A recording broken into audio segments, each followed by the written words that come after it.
Oh. That's Lovely evening to you, Mr. Dennis. hello.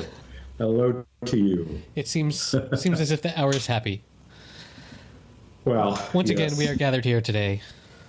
to pay tribute to the happy hour, which can be found at. happyhour.fm. Of course, the two people listening know that. So, hey. Well, maybe. Hey, Yes. I got good news. Really good. Yeah? Yes. We went up six points in Uruguay. Sweet. We're back up to 562. I told you those billboards would work. Wow. You And doubted me. every episode we mention Uruguay, we get more listeners. So Uruguay, or as you would say, Uruguay. Uruguay. Uruguay. Yes.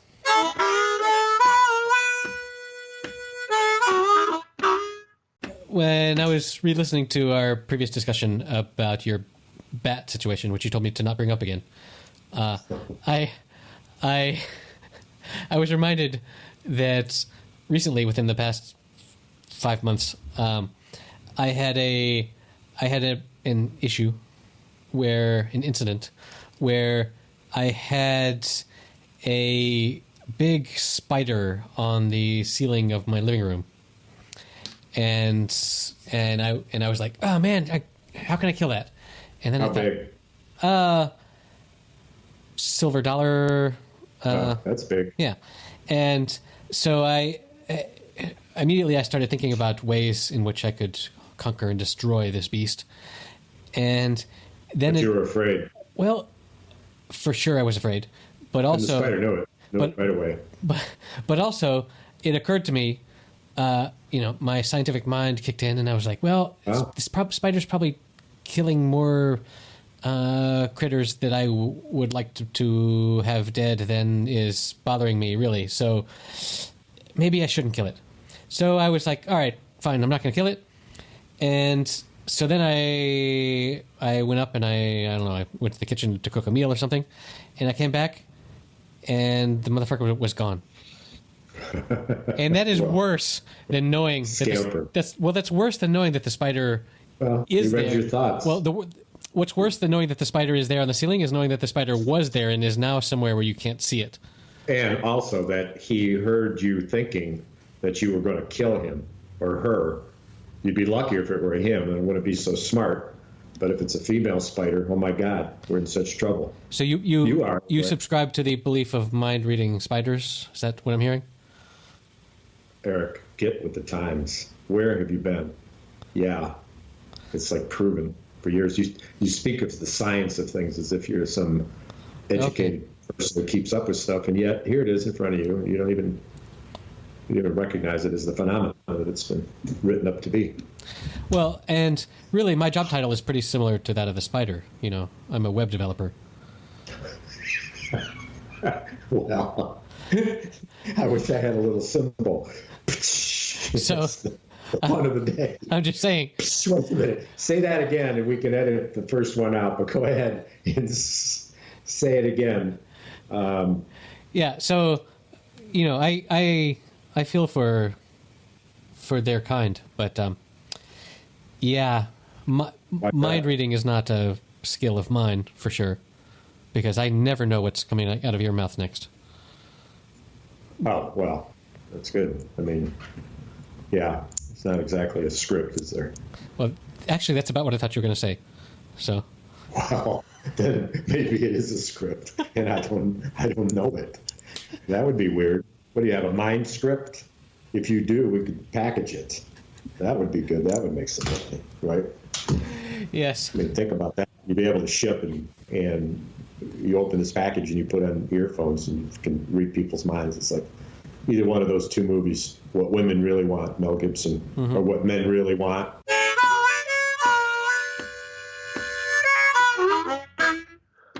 My kids are at the age where they are fantasizing about all the superpowers that every human ever has fantasized about. And like today, for example, I introduced them to the mind palace that would be, which I don't know that this really existed before before video games or games in the computer existed. But with computer games, you can, when you're coming up to a particular challenge in the game, you can save your game so that so that if whatever happens from going forward goes wrong, you can always come back to this point, to this save point. And right. I mentioned that to my kids about how, wouldn't that be nice? Like, wouldn't it be nice if you could, say, okay, I'm about to do something risky that I would like to be able to take back if it goes wrong. So I'm going to save this point right here. And, I not in these terms, but your typical example is, do you ask the person out, or do you say what's really on your mind to your boss, or, in kids' terms, it was like, well, do I ask mommy first for whatever piece of candy that I want, or do I ask daddy first to know which one is actually gonna say yes? But that is, anyone that's ever played computer games has had that dream of being able to say, like, what if I could, before I multiple endings. Yeah, multiple endings. Like some in the video game, it's like, can I jump across this canyon and make it, or whatever? But in life, it's like, can I confess my true feelings to this other person and not have it ruin our relationship or whatever? So that's serious. Yeah. So quite fun. Yeah. So I can tell you how I truly feel about you, and then I can edit this out later, and then. Oh, I get misty-eyed just imagining.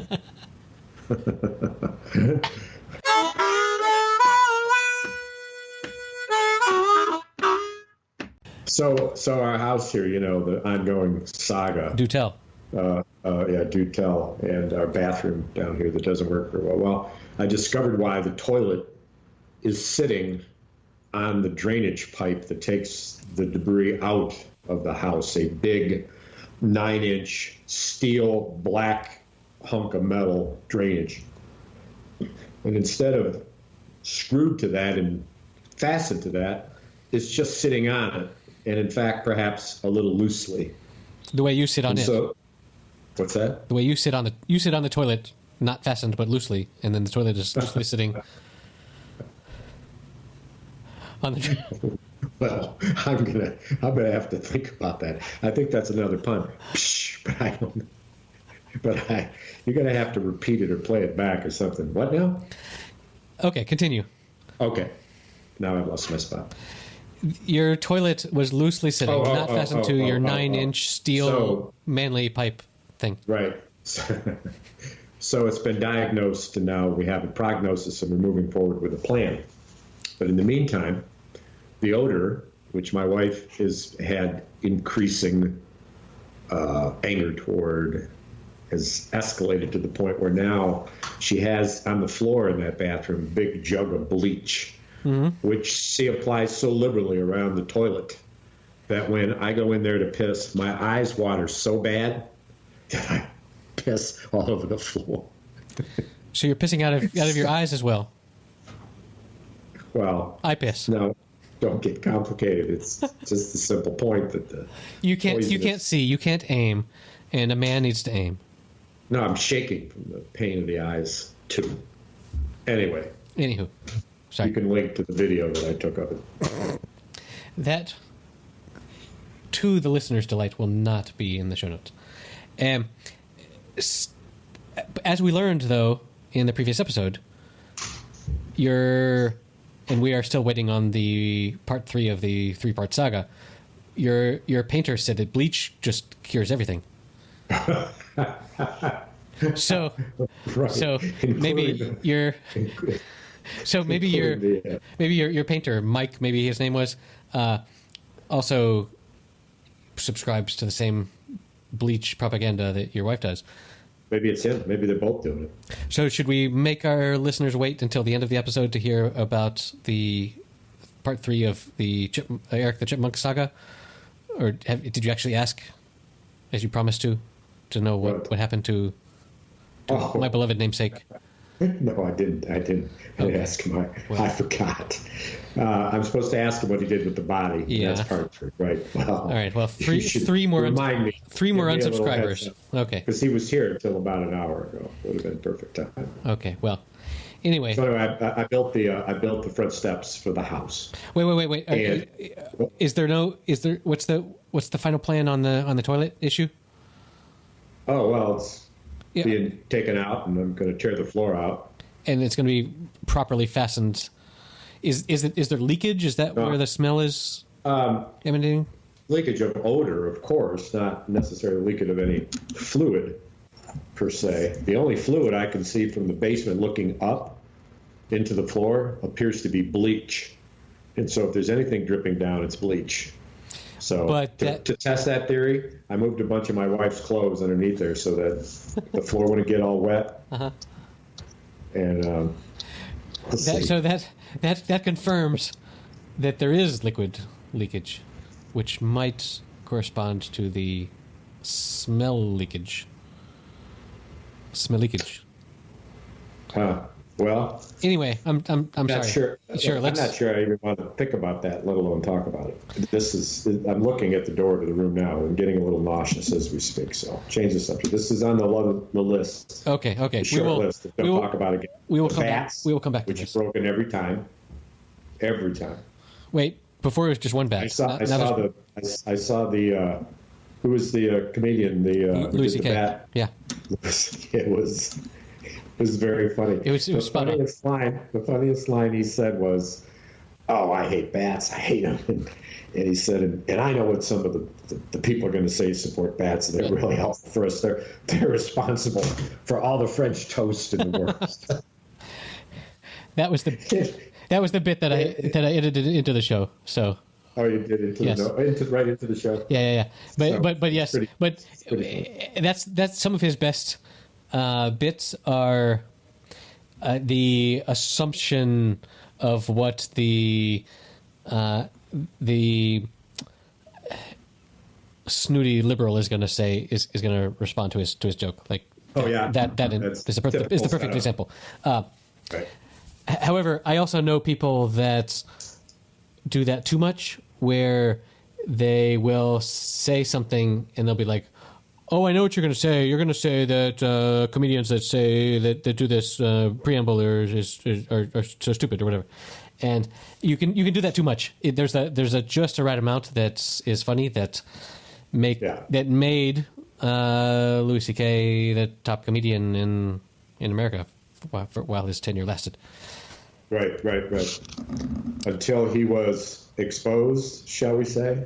Yes. Well.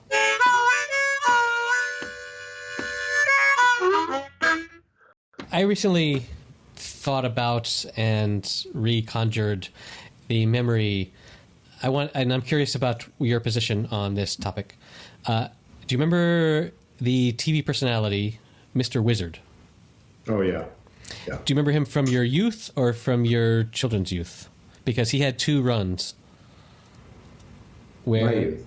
Well, apparently he was black and white. He was active for a long time before, but then in the 80s he had his comeback where he not with my kids. We didn't have a TV set for my children's formative years. Okay, so you remembered him to the extent. Okay. Yes.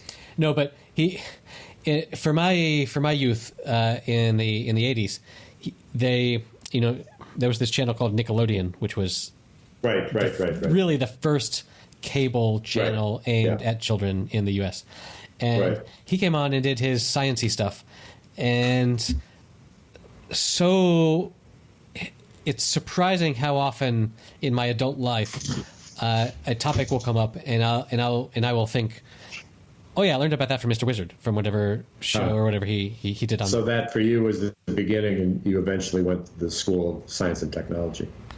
I went to the Wizards. I went to Hogwarts, and I'm now a wizard. But we're not supposed to talk about that. Remember? All this stuff, this proper stuff, the list. I don't read the list. Yeah. You send out memos. I don't read them. But all I do is dial in. For my contract. I don't read any of your emails. But anyway, it was recently. I was recently in a discussion with some people about manhole covers. Oh. And immediately when I think manhole covers, I think back to Mr. Wizard teaching why manhole covers are circular and not square. Can you think of why that might be? Yes. So that they fit neatly in the round hole in the street. Exactly. You don't want a square cover in a round hole. That's right. So to speak. No. That's it.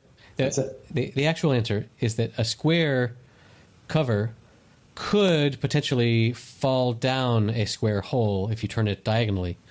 Right? So to prevent the person that is the sewer person that is going down to fix whatever it is that happens down there, to prevent them from getting a big iron thing landing on them, you make them round so that they can't possibly fit through the hole.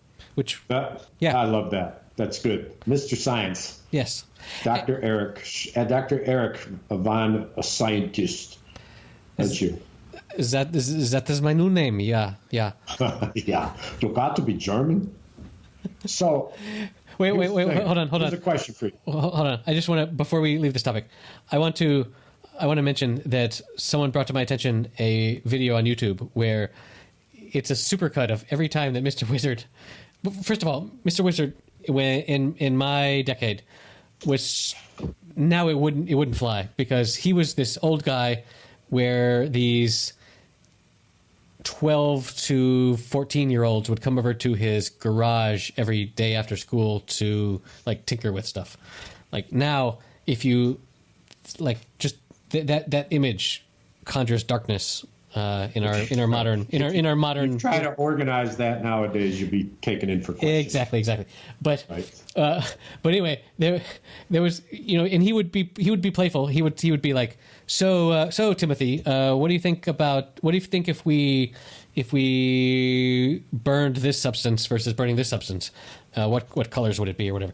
And Timothy would be like, well, I think it would all be the same. And he would be like, no, you're wrong. It's actually this. It's actually this or this. He wouldn't be quite like that. But and there's the clips of that. But there's a video on YouTube that is the supercut of all the times where Mr. Wizard was being a total asshole and be like, no, Timmy, you're totally fucking mistaken. You wouldn't do that. Anyway, I'm going to put that in the show notes. Everyone should pause this right now. Connect it on a chat box for me so I can. I'll send it to you. Everyone should pause this and go look in the show notes, which will be at happyhour.fm/025.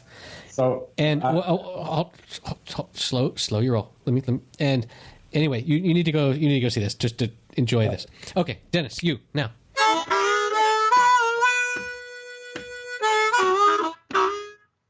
I was thinking of Captain Kangaroo. See, that was before my time. We watched, and for a long time. And his accomplice, Mr. Green Jeans, and it was just two, goofy characters. Captain Kangaroo, not so goofy as Mr. Green Jeans, but I'm sure there are some YouTube. I don't remember. I'm sure there are some YouTube supercuts of them being something looking totally perverted or whatever. Yeah. I'm not sure I need to destroy the image of wholesomeness of my upbringing in front of that particular. But I remember getting our TV set, black and white TV set, and laying on our hard carpet in our 1953 built ranch style home at the edge of town. Where nearby we would play in the fields and, as you know, occasionally burn them down altogether. But yeah, which is your tendency. Let's be honest. Well, I don't know if I want to be honest in front of 4 people. That's a lot of people. How many fields have you burned down? Your father and one other person. What? How many fields have you burned down? Well, the The big field was a continuous field, but it was behind 7 properties, the entire block. So all the houses were facing the street, obviously, and they had a backyard with a fence or maybe not, a tree line, maybe not. But then on the other side for the entire block was the field. So the field was long. It was well over a quarter mile, I believe. But in your youth, you imagine things bigger. You know, I went, cut me off if I've said this before, but I went to the place where we used to hang out, and I remember this huge rock that I used to climb up on and sit. And when I got there as an adult... Did the rock have a name? Rocky. No. No. I didn't. It wasn't, you know, no, the rock of truth or whatever. Okay. No, there were no rituals. Okay. There was no burning of stakes.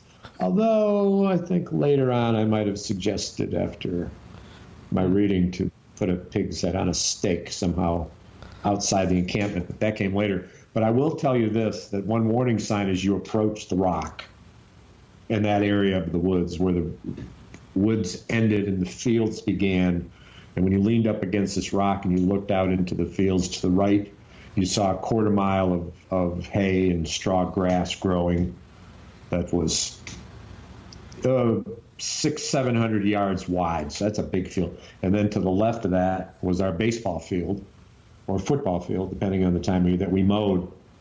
So sitting up against that rock. But here's the thing that would have warned someone. At one point, Wayne, the old kid, 16-year-old, caught a garden snake. It was about 5 feet long. It was big. Mm-hmm. It was big. It was big around as a can of soup. Whoa. And yeah. And he tied its tail to a stake and secured it. And then he caught a very large frog and tied it to a stake within the reach of the snake. And he called it the digestion experiment. Aye. And as he planned, the yes. snake ate the frog. It was partially digested as the string that held it held firm. And both the frog died, the snake, I don't know about that, but I remember vague, hope for blotted out memories of the partially digested frog from the feet down to the waist where it wasn't that much, right? So you wonder, so you might ask the question, did you have a happy youth? The answer is yes, yeah. Except for these kinds of incidents. But that was approaching the entranceway to where the rock was. But when I returned as an adult, the rock was so little that I imagined it so big because I was so small. Right. Right? So these days, people claim that, you know, video games are ruining our youth. But your childhood had partially digested frogs, and, you know, that seems totally healthy. Like, the snake, can you imagine eating a wonderful meal, and then it turns out that there's actually a string attached where you can't actually totally digest your meal. Right. Well, nowadays, I mean, we would add a motion sensor camera. Well, nowadays that would be some sort of diet plan where you're like, here, eat this meal, and then we can pull it back out. She's like, yeah. That's nice. Hey, write up those instructions, big guy. Write them up. That's just what put it in front of our PR people. Let them turn it into a marketing masterpiece to figure out a way to make a profit. Because we could sell this, man. I mean, so far, our coffers are barren. But thank God the Irakians are listening in. We went up 6 points, as I may have mentioned early on. So we got to mention them. You were supposed to do some homework and look up something funny or something that people in your grade would find funny, and maybe we would do it in their native tongue. Yeah. I thought that was you. I forgot about... Like I was supposed to ask Mike about what he did with the chipmunk's body, little Erik. Yeah. Little Eric. People care about little Eric. He's, Well, yes, it's like 6 feet under now. It's well, like, I told you the story. One would hope he was that deep. When I was being rushed to the hospital with my wound, you can check back. And yes, that was. Hold on. My daughter, who was laughing a bit at my high hilarity under the adrenaline rush that was happening on the way to the hospital, I said, "Who's going to believe this? Who's going to believe this?" This was episode 2. Episode 2. happyhour.fm/002. Right. Anyway, yes, and continue. She said, this is like an episode of 6 feet under. Yes. And I said, don't say that. They all die in the beginning of it. Get me to the hospital.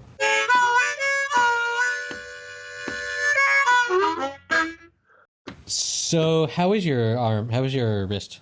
Is it like new? It hurts, but I think my right arm hurts too. So I think I've got arthritis in both hands. But, I did pray one night that because my left hand hurts so bad, I prayed and said, please, Lord, make my hand like the other one. And I woke up the next morning, my right hand was killing me too. And I wasn't. Have you learned nothing enough from watching stories about wishes with genies?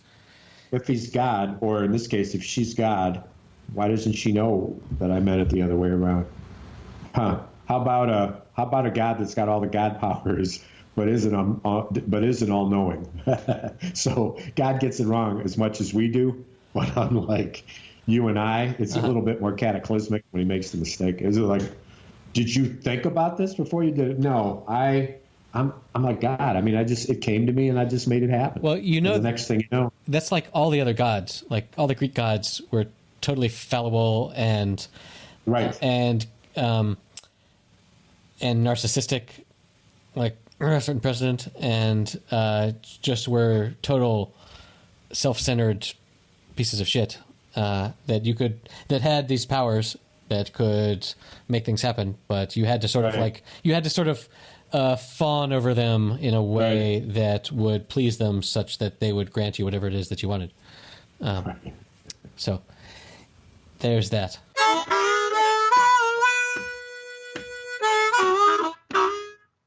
So in the news, the news this week, yes, we have the President of the United States, whose name is what now? On the anniversary of 9/11, on the anniversary of 9/11, had an idea to invite the Taliban into Camp David. Genius. So how did he tell them? He's sitting in the Oval Office. He's just got up. It's 11 o'clock. He's guzzling not coffee, but Diet Coke, syrupy cocoa mixed with coffee, and he's got it on his lip, and he's slouched in his chair. Somebody brings him a McDonald's sandwich or 2, 3, or some 7. deep fried potatoes, big Pepsi, giant Pepsi, big Slurpee. Diet Coke is his brand. Has his Diet Coke. He has his peeps in, and they wander in, and they're all looking at each other, wondering without speaking. Okay, what's up today? You go in, sit down. There's like 3 or 4 of them, whoever they might be, and he turns to them and he says, "Hey, I got an idea." As bits of burger and deep fried potatoes are coming out of his mouth, landing on his desk, and he swats them away. On the anniversary of September 11th, let's get a Pulitzer Prize by working out a peace agreement with the Taliban at Camp David. We'll host it. We'll shuttle back and forth to 2 or 3 resorts. Yeah, it's all reasonable. We'll have plenty of bacon. Well, I don't know. Yeah. And what? Yeah. What? And they're looking at each other, and the vice president, who is known, and you'll have to do in your show notes, the famous icy stare from the meeting about the Mexican border wall, where he sat there and never spoke when the President Pelosi went back and forth. It's a fabulous Pence tight lip, mannequin-esque. What? Are you made of wax? I mean, it's the kind of thing that if I were to try to put it into an art piece, I would make 50 copies of that picture of him silent. No, but if every you're one of the frames in different colors. If you're Trump's vice president, you need to do your very, very, very, very best to not say a goddamn thing. Like, you need to not as useful totally as a warm silent. bucket of spit. Yeah. You can show that quote in your show notes. Not as useful. That the vice presidency isn't any more useful than a bucket of spit. I believe that was, the vice president said it. I think it was Ulysses Grant, vice president. All right. I will look that up and prove Dennis either wrong or right in the show notes at happyhour.fm/025. Because we've been doing this for a quarter of a century. 25 years.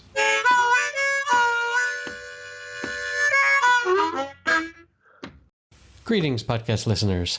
I'd like to break the fourth wall for a moment and talk directly to you.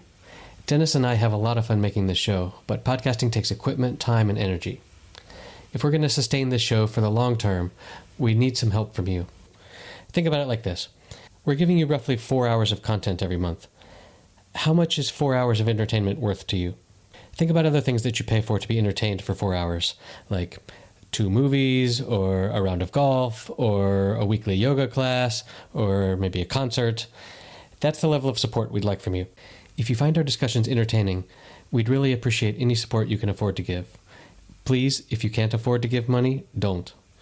But if you can, to donate, go to happyhour.fm and click on the red Become a Patron button at the top, and then choose a tier that you'd like to support us at.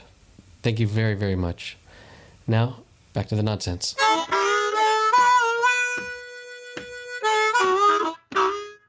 Today, to share a personal note, just by chance, I happened to be writing a journal when I met my wife. You mentioned that you met your bride down in Texas last South Texas. couple South Texas. Sorry, I met mine in a Burger King in Copenhagen, Denmark. On this day, 20 years ago. 20. Oh my God! Well, so happy anniversary to you and the missus. Yes, to your better half. You are in fact her ball and her chain, and have been ever since she woke up one day, somewhat into the marriage, and said out loud, "Why? What have I done?" Right. Yes, for sure. What have I done? Who is this man? He isn't the man I met in the Copenhagen Burger King. Yeah. No. Some whopper guzzling motherfucker. Yeah. And then she said, I know. I told him into that man and more. And so her quest begins. Indeed. She's Erik Improvement Project. She's for sure my better 3/4. EIP. We need EIP. We could be like a TV series. IEP. Welcome to this Improvement Project. This week's edition of Erik Improvement Project. Yeah. That's... The missus tries to get him to eat so that he doesn't look like an animal devouring his food. Let's watch and learn and laugh. Yeah, that project is slow moving. But for sure, I have faith. Anyway, that's a thing. And she says, honey, do you think you could not chew with your mouth so wide open so that the food that you're chewing is spitting all over not just your plate, but the table? And you look like Mr. Fox. Yeah. You look like Mr. Fox. Food flying everywhere. And then post that image on every show notes, as far as I'm concerned. I think it's one of the funniest things when George Clooney at his comedic best. He is about one of the funniest people. And wherefore art thou when he is caught in these predicaments? And he says again and again, we're in a tight spot. It is hilarious because it is so authentic. Yes. Oh, Lord, it's funny stuff. Well, speaking of people who married someone 1,000 times better than them, George fucking Clooney. His wife is 1,000 times better as a human in the world than he is. Why are you throwing so much shade at George Clooney, man? What did he ever do to you? You No, can talk I'm about just saying. how brilliant she is without saying that makes him a total fucking loser. I'm drawing an equivalence to my marriage and your marriage. Uh-oh. Whoa, wait a minute. Don't bring my marriage into this. That our wives, you and me and George, our wives are significantly more important in the world. Oh, well, so what do you mean? Smarter, more sophisticated, and more caring? Oh, yes. All of those things, yes. Okay. All right. So that was a low bar to jump over. The list goes on. And the list goes on.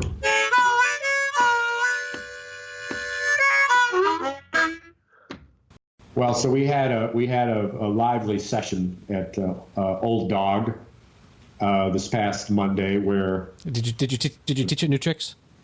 The piano player had asked his friend Cynthia, who plays wood instruments, clarinet, saxophone, and a flute, to sit in, and for me to join in at more the end of the set, and so, which is a 2-hour set. He never stopped. And so, as it turns out, there were a birthday party there, and the place had a lot of people, and this clarinet player was good. Mm-hmm. And in a piano clarinet piece, the space that the clarinet fills, it's like a call and response between the clarinet and between the piano, I should say, which is the lead instrument, and the clarinet, and it's the same with the harmonica. And so the idea of having two of us responding and having a little call and response going on at certain points was intriguing to me, because I hadn't played with a clarinet player, but I grew up with a great clarinet player. So you felt like a third wheel? Oh, no. Okay. Why? Does it sound like I should have? No, I'm just saying that typically you have piano and clarinet where they have a thing going, or piano and harmonica where you have a thing going. And here there was a threesome, and you might have felt what ended up happening was that there was also some women singers there, and one man singer, and so we ended up with what happened to be an impromptu band for 2 or 3 tunes, with a singer or a duet and the piano player and the clarinet and the harmonica. And then she had to go. That's a combination I've never seen before. That was nice. And so she had to go, and I said, oh, please, just one more. And we played from Pulp Fiction fame the tune You Never Can Tell. Yes, which you've mentioned in the past 3 episodes. Yeah, every time. I love it. Yeah. And so, but here's the thing, man. She played the clarinet as the second instrument in that. Which is impressive as hell. I never liked the harmonica with it, ever. I didn't, it just wasn't right. The clarinet was perfectly suited, and she killed it. Wow. I mean, she killed it. So this people that are so good at their instrument, where they can take something that is totally out of the genre of their instrument and destroy it, are, just otherworldly.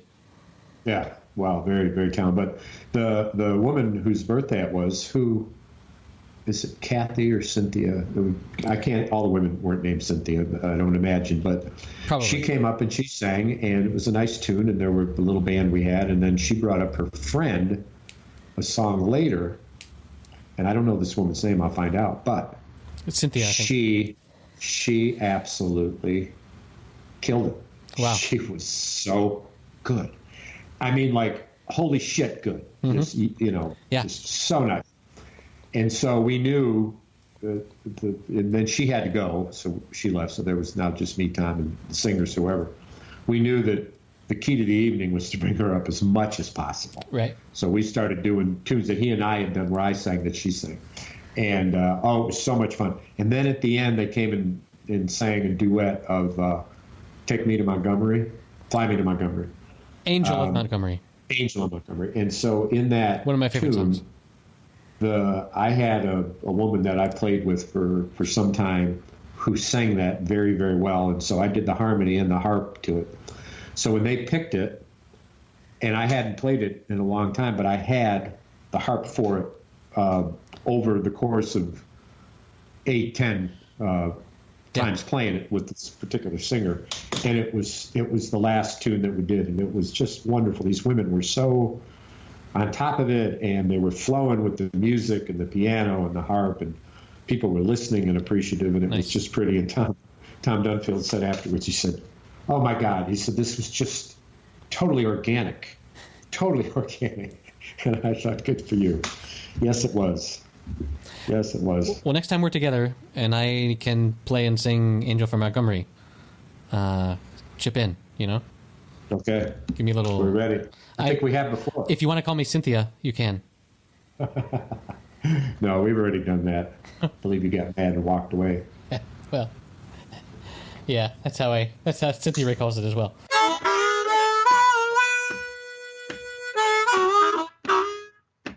So, as you may recall, in the last episode, I introduced you to the word of defenestration. Oh, yes. Stories abounded. Which is throwing someone out a window. And it later occurred to me that I had a story about that. And we are, between the time we record this and the time that it is released, the anniversary of this, I want to say 3-year anniversary of this will have passed, where my parents were visiting to our house here in Spain, and it was a muggy September day, midday, and my kids were playing in the house. My youngest was 3 years old, we'll say, and he was playing with this little fire engine thing that made the little ladder extended, and it made a bunch of wee wee wee noise if you pressed a button or whatever. It was super annoying for parents and super awesome if you're a 3-year-old. And he was playing. So the conflict is set. Yes. So he was playing with this, and it was a muggy day, and we had our windows open, and he was playing with this, and then at one point it went from being noisy, where there was a wee wee wee, to being silent. And I looked up from, we'll say I was reading the Wall Street Journal or something respectable, and I said, it was a comic book. It was a comic it book. Probably you can go ahead and say it as if it would be shocking to the it probably wasn't. It probably wasn't Penthouse. Okay, it was a comic. But anyway, so I looked up and I said to my son, "Son, where's your fire truck?" And he was like, "Well, I don't know." Shrugged.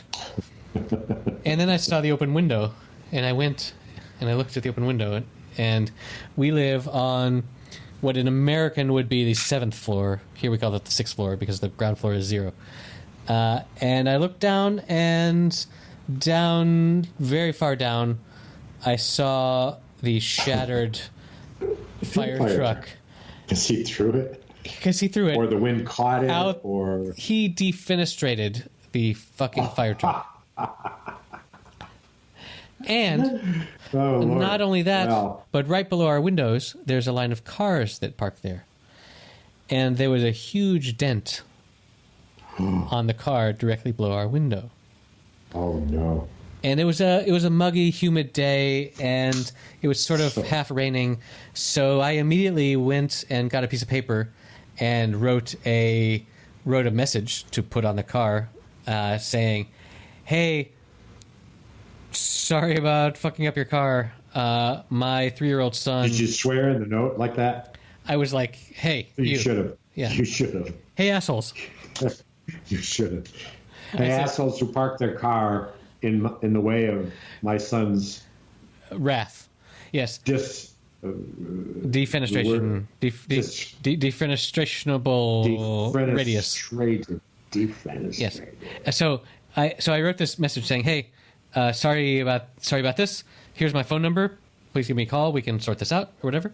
And I went and then because it was raining, I went and got a little plastic sleeve that I could put the piece of paper into, and I went and I left it on their car, and I picked up all the little pieces of the fire truck that were just all over the place. And so then I was sent by the one who gives commands to go on an expedition to... Is that every word in that title is capitalized? Yes, of course. The one who gives commands? The one who gives commands. Is there an acronym with that? TOGC. Yes. My Togsi told me to go and do some... Drop the T. The Gotsi. Yes. Sounds Italian. Now we're in trouble. The Gotsi. Sometimes I call her Godzilla, but it's not... But anyway, I had to go run an errand. Suffice it to say, I had to go run an errand. I had picked up all the plastic remains of the toy. You can't really punish a 3-year-old for that behavior. So I throw him out the window. Yes, teach him a lesson. Right. How do you like it? Just don't go fast. Yeah. Don't go real fast. Yeah. So slowly. Anyway, by the time I was coming back from my errand, I noticed there was a man with my note standing next to the car with my note in his hands, reading it. And so I ran up and was like, "Hey, that's me. I left the note. Totally sorry about this. My 3-year-old threw a thing out the window. Here's, let's exchange phone numbers and insurance information."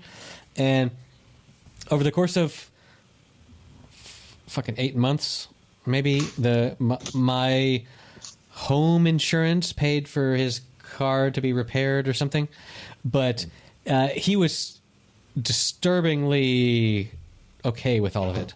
Like, I was like, why aren't you more angry about this? And it turns out, did you want him to slap you around a little bit and scream at you? A little. Is that where we're going with this? A little curve?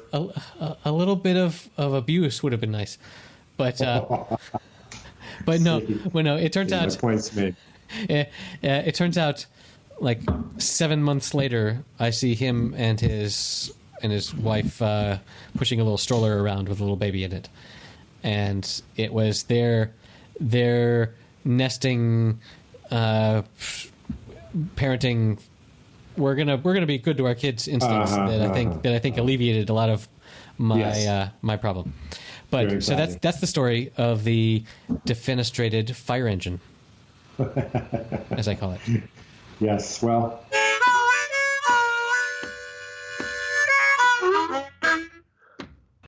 I thought about high school things since we talked last, and I remembered a story that made me remember another story. And the first story, I mentioned one of my good friends, Steve, who was in the band that I tried out for. He was the clarinet player who ended up becoming a guitar player and a studio musician, and an actual musician. Yes. So this is the story. So Steve, one day, I had to leave school every day at a certain time because I had gotten into trouble. I've talked about this before, and I had to leave the grounds every day at a certain time. And I left the grounds about the same passage every day, got out of my last class, which I often skipped because it was probably time study, whatever. To go play poker. But as I went out the back entrance, unbeknownst to me, this crazy underclassman who was a freshman who us upperclassmen nicknamed him, or somebody nicknamed him, Crazy Clock. He, and I don't remember why, I don't know why, but he was waiting for me. He was very punctual. Behind the building with a 2x4 in his hand. And when I came out, he was going to swing the 2x4, and he was going to hit me in the head, which very well could have killed me. And Steve saw it and intervened, so I was ever grateful to Steve. Yeah. Right. And it was also Steve who pulled me out from under the railroad car. We talked about that. No. Yes. Railroad car? We were crawling underneath the railroad car, and it began to move. And this is funny. I can't remember if it was he or me who froze, and who saved whom. We'll say he saved you. Okay. And then later, Crazy Clock ended up being accused and convicted of murder 4 blocks from my house. How surprising. Where he captured another kid and did unspeakable things and dragged him until he died. And it's a terrible memory. Jesus of Christ. this Crazy Clock. And this 2x4 thing. So you asked me again for the second time tonight, did I have a happy youth? Well, yeah, except for this thing. Well, I mean, the fact that Steve saved your life from being murdered. Yeah, that's cool. Yo, Steve-O. Yeah. Shout out to Steve, man. Steve. Clarinet player. You and the clarinet players. Steven Cynthia, you're thick as reed blowing thieves. Wow. Clarinet was my instrument. Oh, I didn't know that. Yeah. I did not know that. I did not know that. Hey, I saw a movie the other night. That's why I have a stiff lower lip. Not like the British. Stiff lower lip. It's my, well, you're going to fix your teeth. It's my ligature. I'm not going to. I'm British. I don't want to stand out.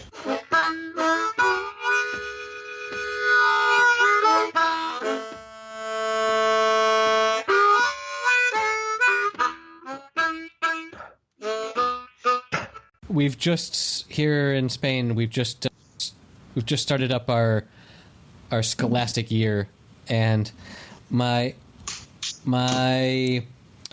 son's tennis teacher is great at tennis and anything with a racket, but he's not that good with technology and stuff.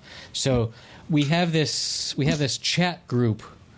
It's Americans won't know what WhatsApp is, because it's this thing that grew organically outside of the U.S. because the U.S. had free SMS with your plans, and then anyway, Facebook ended up buying WhatsApp. We have this group where rather than the tennis instructor sending out a message individually to everyone, you can think of it like email, like with the whole reply all problem. He sends out a message to where everyone is in the to field, right? And then everyone hits reply all. And so he sent something out saying, "Hey, here's the new information about our new semester or whatever, schedule or whatever, schedule as they say in Britain." And then people start doing this reply all thing where they're like, where they're like, "Thanks," and then no one says thanks, and another one says thanks, and another one says thanks. But and okay, those people belong in their own circle of hell for sure. But for sure, man, for sure. But there's an even deeper circle of hell for the next person that responded, that said, "Wow, this is great, but there's still 96 other people that haven't said thanks yet." It's just like, oh fuck my. Then it went rapid fire. No one has said anything since. Thank God. Well, thank God. You shamed them. I didn't shame them. I should write back. I should reply all and say, we're all thankful. Don't fucking respond to this. But the whole idea, except for you, yeah, except for you, asshole, that said this. Yeah. Well, you're not calling me an asshole. Well, just ... except for you. But so less is more. Anyway, that was such an tech antisocial blunder that I saw today that just made me I